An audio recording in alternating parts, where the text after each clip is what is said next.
ప్రకృతి వ్యవసాయానికి స్వాగతం. నేను మీ జడల బాలరాజు. ఇక్కడ చూడండి, గోమాతలు ఏ విధంగా గడ్డి మేస్తున్నాయో. ఈ గోవులన్నిటినీ జంగిడి అంటారు.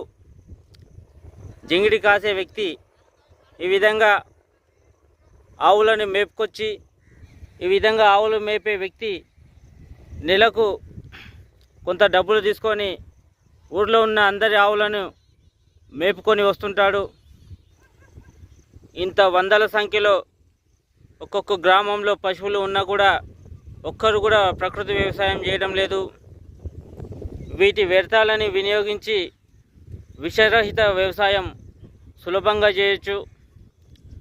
గో ఆధారిత ప్రకృతి వ్యవసాయం నేర్చుకుంటే వ్యవసాయం మరింత సులభమవుతుంది. గో ఆధారిత ప్రకృతి వ్యవసాయంలో పెట్టుబడి తక్కువ ఉంటుంది, కాకపోతే శ్రమ ఎక్కువ ఉంటుంది. మనం పండించే ఆహార పదార్థాలలో నాణ్యత అద్భుతంగా ఉంటుంది. కాబట్టి రైతులు వీలైనంత వరకు విషరహిత గో ఆధారిత ప్రకృతి వ్యవసాయం చేయాలని కోరుకుంటూ, జై జవాన్, జై కిసాన్, జై భారత్.